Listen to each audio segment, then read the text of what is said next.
Hello there. Have you got a minute? There's something coming up I wanted to share with you in 3 parts, this being part 1.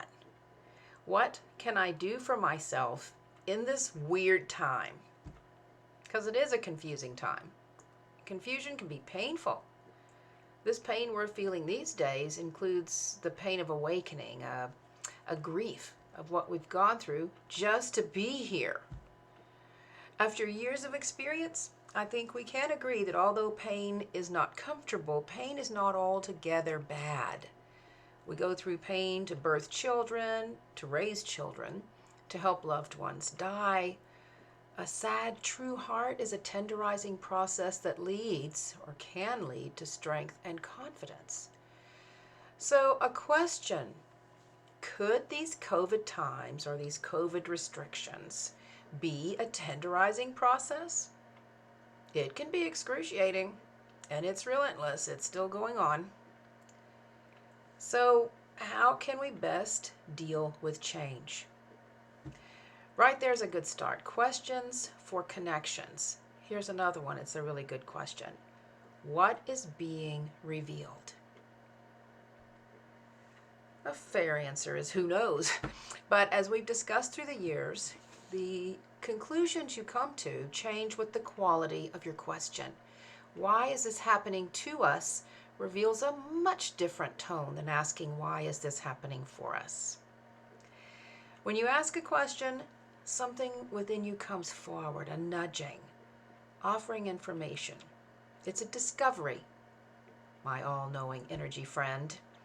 Rather than jumping right into why the world's so messed up, let's start by pulling our focus closer and asking, why is my world running like this?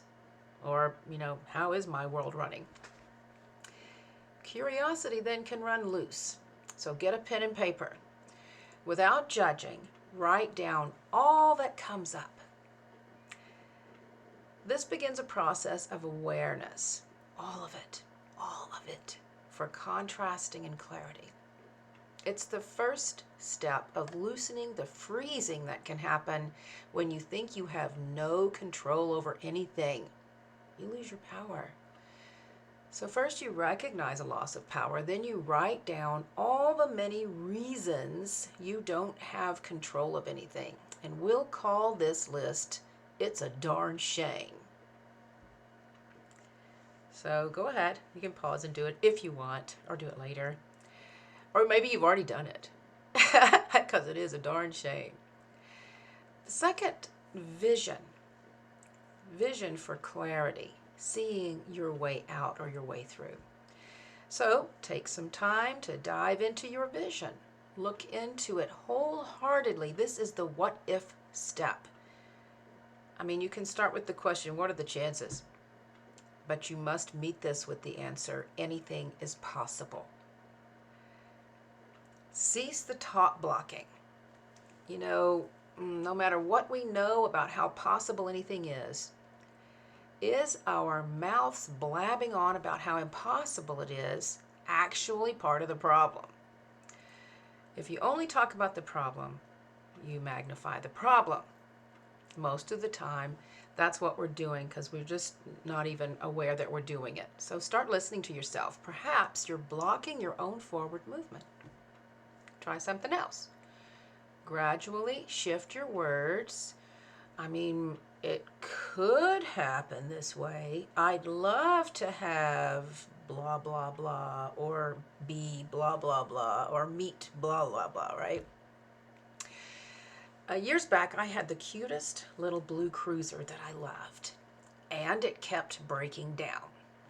So I explored some other cars that I fancied myself in on a really good day that I would be driving instead of my little blue car. I looked up the cost, the gas mileage, the reviews, all that. Then I cut a picture of the car that I wanted out and put it on my refrigerator in my kitchen. Of course, that's where the refrigerator usually is. But time went by, and I had the opportunity to purchase a car within a certain range of money, a nicer used car. So I asked a very dear friend, my ex-husband, still a dear friend, to help me because had bought cars before, and I was just waiting to be suckered into something if he wasn't there. So we went together. We went in. He said, she has this much money. This is the car she wants. What have you got? This went on for hours, trying to figure out maybe I don't want that. But yes, that is the one I want. They brought one from another lot, and we waited as it was on its way, and it pulled up out front, and I thought, oh my God, that's my car. And went back inside, and this car was going to cost more. So there was a gnashing of teeth amongst the guys, rolling up their sleeves, right? I went outside to sit with the car again. I thought, well, I don't know if you're going to be my car or not, but I do love you, car. One day, I know I'm getting closer. And the door opened, and I was instructed to come in and sign the papers. Ding! Thank you, thank you, thank you. Drove the car home, went to the kitchen to fix myself something to eat, and looked, and there was the picture on the fridge. Not just that car, but that color, all the details down to the spoiler in the back. It was exactly the same car. And I couldn't believe it. And I talk about this stuff all the time. It became an example, a confidence booster. I wanted to try it again, and I did with my move to Colorado. I didn't have to start from scratch, though, because now I had this one under my belt. I knew already that my desires, as fun as they are, were being listened to and just needed some work along the way by moi. So that is part of the visioning, the awareness process. It's aligning my walk, talk, and my vision. Many of us don't perhaps have this relationship to the universe and so don't yet trust the process.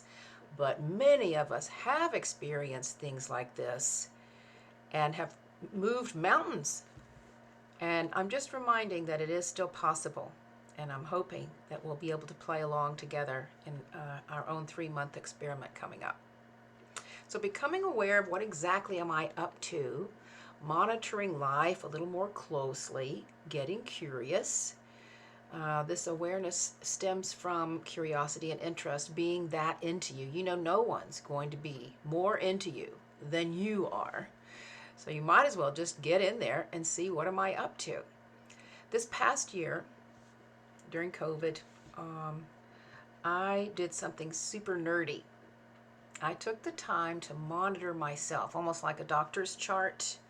You know, how much sleep am I getting? How much money did I spend today? What did I eat today? Did I move at all? What did I learn today? And all of this was just my way of passing time due to COVID, because I was 8 months out of work last year. So I had plenty of time.